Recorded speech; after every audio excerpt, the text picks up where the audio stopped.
for coming dito sa event namin. Very excited kami to announce this partnership. No? It's been brewing for quite some time. So I'm just happy to be here with everyone. Gusto ko yung brewing for quite some time. Mamaya, pag-uusapan natin yan. Direk Eric, good morning! Good morning! Morning everyone. Nice to see you all. Kanina umuulan-ulan. Nakala ko, sabi ko, oh no. Baka madilim masyado, mahirap pumunta lahat. But everyone's here. Thank you very much for coming.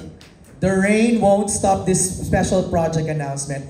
And of course, Coco Martin ko, good morning! Good morning po. Maraming salamat po sa lahat ng aming mga kasama sa industriya na nandito po ngayon. Thank you so much po sa pagsuporta ninyo at isang malaking karangalan po na magsama-sama tayo ngayong araw na to. Maraming salamat po. Simulan na natin ang kwentuhan. We have our friends from the press ready to ask their questions. Pero I'll throw in muna daw first one. Kuya Don, sabi mo kanina, this has been brewing for quite some time. Paano ito nagsimula?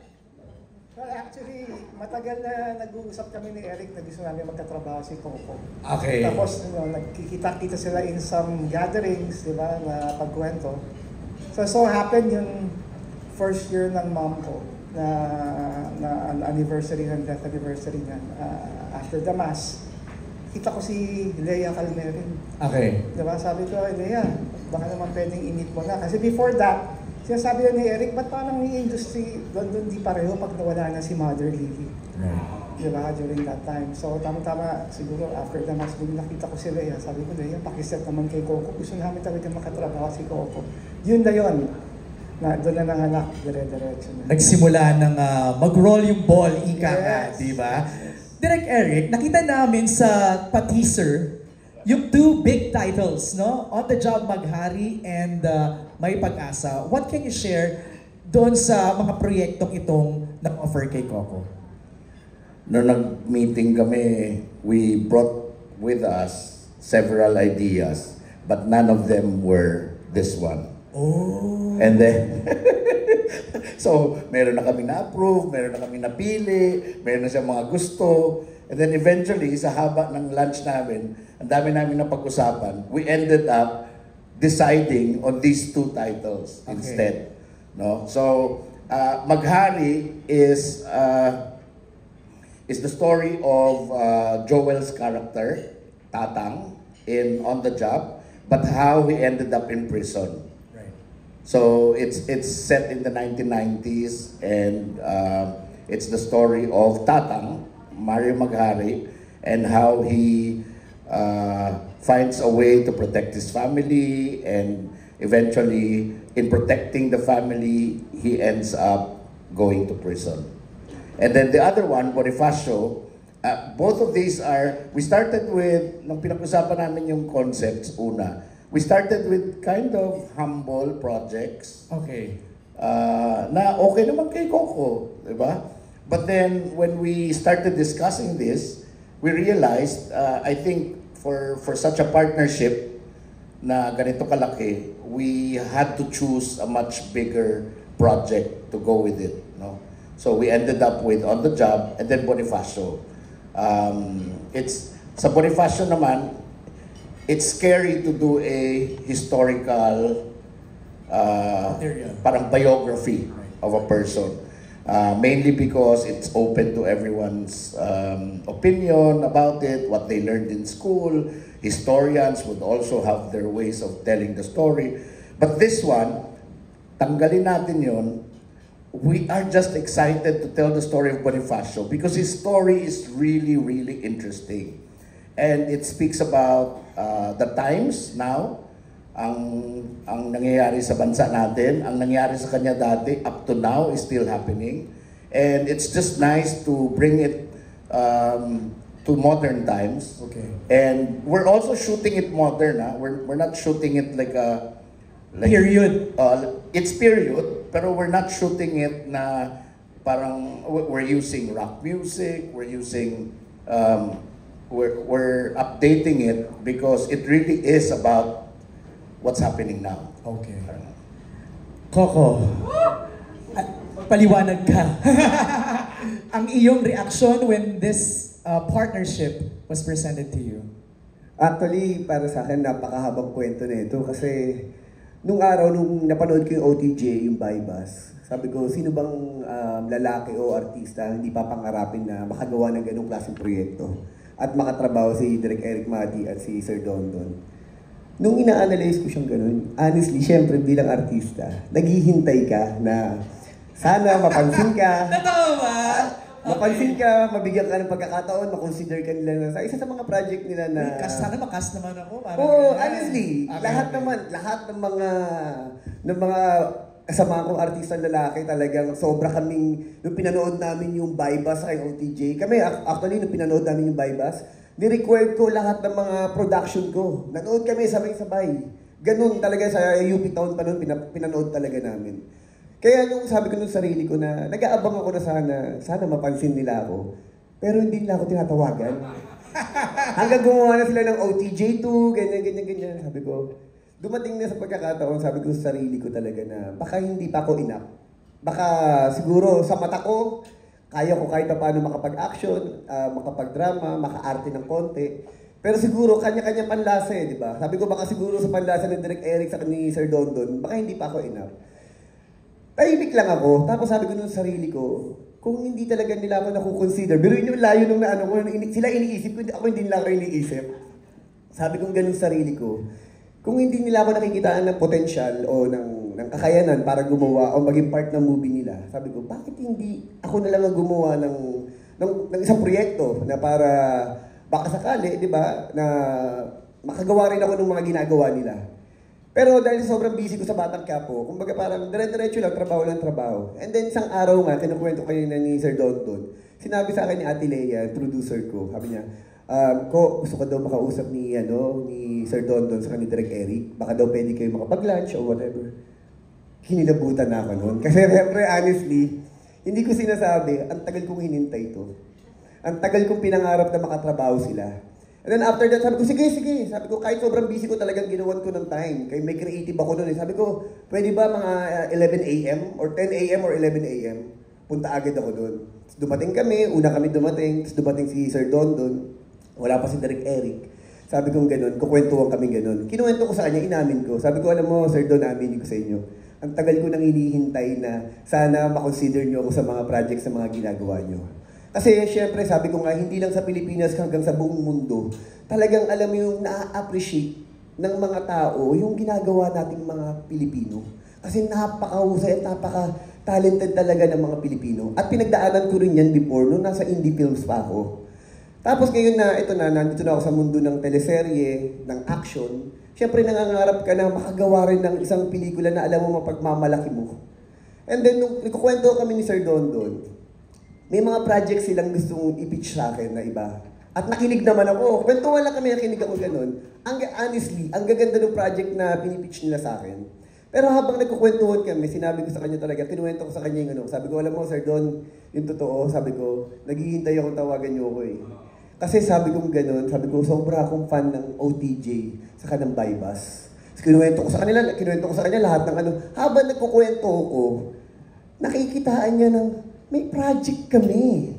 May OTJ kaming gagawin eh. And then siguro kapag nagkukwento ko, nakikita sa akin ni Sir Don Don na, pwede siya. Pwede siya dun sa concept namin. Kwento. Then after that, kung ano na napagkwentuhan namin, sabi ko, alam niyo po, fan din ako ng Mineral Luna, ng mga ginagawa natin ganyan. Sabi ko, nakaka-proud kasi kaya na natin gumawa ng mga ganun eh. Yung pala may project din sila ng Bonifacio. Pumapasok lahat ng mga napagkukwentuhan namin. And then after that, dumating si Direk Eric, napagkwentuhan lahat ng tapos nag-present sila ng project. Pero, mas umangat yung concept nila ng OTJ sa Bonifacio. Siguro dahil sa itsura ko, sa kakayanan ko, sa bilang ako na batang kalye, di ba? Yung normal na tao, normal na Pilipino, mas sumuswak sa akin yung mga character sa OTJ ni Mario Maghari sa kanong si Bonifacio. And then after that yun na po. Nag-flow na parang every week, nagmi-meeting kami, nagki-creative. Tapos, matagal na po to. Matagal na po yung meetings namin. Kaya sinasabing brewing. Anyway. Yun po. Kaya every time na kami nadidevelop yung kwento, yung projects. And then, hanggang na finally, napag-desisyon na namin na ito na.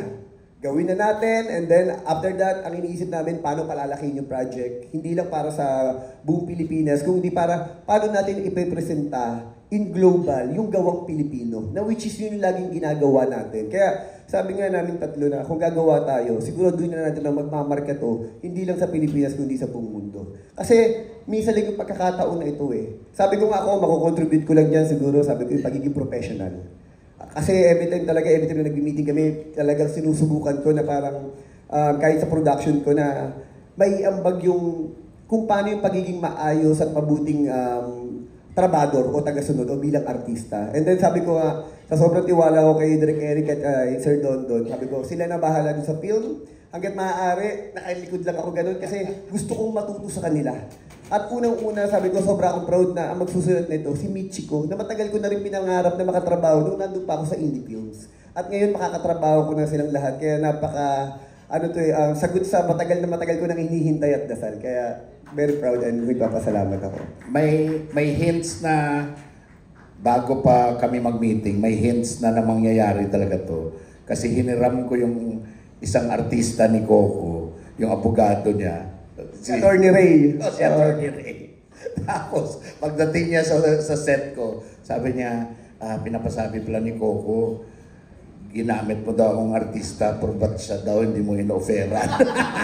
Actually, sabi ko, tarating din tayo dyan. Sabi ko, direct ito kwento niyan. Nung tinawagan na hinihiram nila yung isang artista ko, kasi totoo, kumpare ko yun sa attorney ko, nagulat ako. Kinukuha siya na Direk Eric Mati. Sabi ko, pare, alam mo, sabi ko, sa totoo lang, napakaswerte mo. Ako, pangarap ko lang sila makatrabaho. Samantalang ikaw kinukuha nila, dinaig mo pa ako. Alam mo yung ganun yung ano ko sa ano. Kaya nakakatuwa, and then after that na mangyayari rin pala ito. Parang ganun.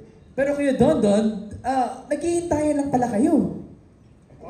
Naghihintayan talaga kami. Tsaka, syempre siguro, isa pang mission namin dito, kaming tatlo. No? I mean, nag-uusap-usap kami. Since nandito na rin tayong lahat, parang tayo naman ng mga partners talaga sa industry na to. Siyempre, mga friends natin from the media. At siyempre, mga friends namin sa cinema. Nandito mula SM, Ayala, Robinsons, mga Fasi, Cinema sa Cinema 2000. I hope walang mamiss. Fisher Mall. Diba? Nandito sila lahat. Siyempre it's a partnership. Hindi lang namin tatlo. Partnership natin tong lahat. Diba? Para ito na yung ambag natin na sana lalong lumakas ang industry natin, lalong sa cinema. Diba? Kasi, syempre, para sa amin tatlo, mahalaga ang cinema. Diba? Like, for me, lalo na sa akin, sa personal kong dito ako ni-raise dito akong pinanganak. Diba? Mula kay mother, kay father, diba? I mean, dyan ako lumaki. So talagang, syempre, for the next generations, parang siguro instrumento lang tayong lahat ngayon para gamitin tayo sa mga future generations, di ba? Ang daming gustong pumasok sa pelikula, kaya hindi natin pwedeng pabayaan yan. Di ba? Mahal natin ang cinema. Mabuhay ang cinema. Alright, let's open the floor for questions. Alam mo, kinikilabutan ako. Alam niyo bang right beside me is a costume designer. Ay, yun. Costume designer ko yan sa On The Job. Villarama. Si Loy. Napakasikat na personality, request ka ng dalawa. Thank you for coming. Loy Villarama was the costume designer ng On The Job. On The Job. By Bus. Oo. Honor Day Father. Honor Day Father. pretty much lahat, ha? Oh, thank you, Loy, ha? Alright. Ang bongga. Simulan na natin ang Q&A. Actually, the first question will come from someone na mahal si Coco. Si Alex Brosas ng Daily Tribune. Hi, Lex. Mergers and collaborations are always a welcome development in either businesses that entails entertainment, that entails other businesses. You are all accomplished celebrities. Hello. When you formed this project, you knew each other very well, I suppose. Having said that, in vision, where are you united and where are you divided? Direct Eric, would you like to start? I think when we sat down, nung kinukwento nga ni Coco na matagal na niya gustong magtrabaho kaming lahat, gumawa ng project together, ang una kong sinabi is we were just waiting for the right time. The right time for a project na perfect din sa'yo. No? When we sat down, we knew from the get-go what do we want to see, no? From a Coco Martin movie, from our end. Gustong-gusto namin talaga to bring out the best of Coco, not just what we see in Batang Quiapo, Provinciano, but together with that, ang lakas ng lahat ng legacy niya dun sa indie movies niya dati, no? He was this boy next door na hindi mo pa nakikitang kinakawawa, parang biktima na siya. No, so we wanted to bring that out together, no? Not just the action hero in him, but also the dramatic actor in him. Which, kuminsan, baka isipin na marami, ma-overshadow na ng pagka-action hero niya yung dramatic actor past niya. Pero from the very beginning, Coco is really a dramatic actor.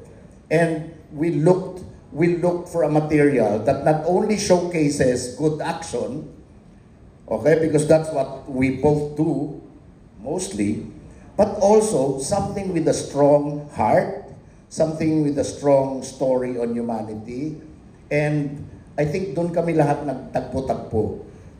All the pitches, I think the reason why napunta kami sa On the Job, sa Bonifacio, kasi ang lalaki ng emosyon nitong dalawang kwento na to.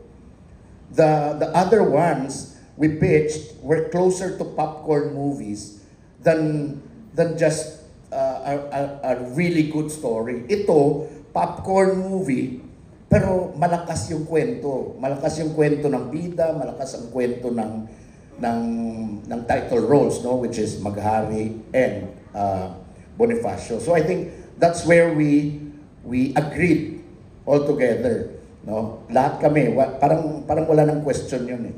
Yung kung anong gagawin naming project.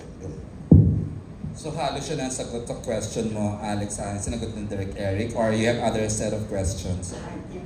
You may use your mic, Alex. Kay Coco, it seems hindi ka umi-stop sa paggawa, sa pag-explore ng mga bagay na parang gusto mong i-offer sa industry. Ano yung nagtutulak sa'yo? Why are you so driven? Kasi parang lahat naman napatunayan mo na. Ano po, Sir Alex, kasi sabi ko nga, siguro isa sa pinakamagandang experience na naranasan ko sa buhay ko, talagang naranasan kong magutom. Yung ang tagal mo naghihintay, nung nagsisimula ka as an actor, nung nasa indie films ako, meron ngayon 6 na buwan, wala. Meron ngayon 1 taon, wala. Kumbaga, sabi ko, ang tagal ko siyang hinintay. Talagang inaral, pinagsumikapan ko, unasan ako ngayon. Kaya, every time na may nakakausap ako ng mga new actors ngayon talaga, wala akong hindi ko silang pwede sabihin na turuan silang umarte. Pero yung tamang mindset, yung pagpapahalaga sa trabaho, yun ang pwede kong i-share sa kanila.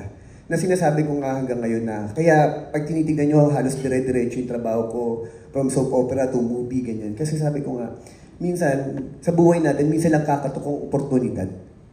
At lahat, sabi ko, kung babalikan ko, kaya ko sabihin siguro, ako yung pinaka-pangit na pinagsimulan. Kasi nagsimula ako, ang tingin sa akin na nagsisimula ako, bold actor Sexy actor. Hindi lang sexy actor na ang katambal ko, babae. Lalaki. Pareho pala tayo, bold director. Bold director din ako nagsimula. Ibig sabihin talaga po, kaya ko pinukwento, ganun ko talaga siya ginapang, pinagsumikapan. Kaya ito na nararanasan ko na yung, kumbaga parang ito na yung bunga ng lahat ng paghihirap ko. Ayoko siyang bitawan. Which is ngayon ang ginagawa ko, isinishare ko siya sa mga co-actors ko, sa mga alam kong yung mga taong pinagdadaanan na hindi lahat mabibigyan ng oportunidad o magkakaroon ng trabaho. Yung mga veteran actors natin na alam ko na ngayon na hindi na nakikita. Pag hindi ka na nakikita, hindi ka na mabibigyan ng trabaho, hindi ka na mapapansin. Yung mga baguang artista na nagsisimula, binibigyan ko ng opportunity, hinihila ko. Baka sakali sa mga soap opera o sa pelikula ko, mabigyan sila ng oportunidad para magdire-diretso yung trabaho. Which is, sabi ko nga, ang sarap na pakiramdam ko na nandito po ako ngayon.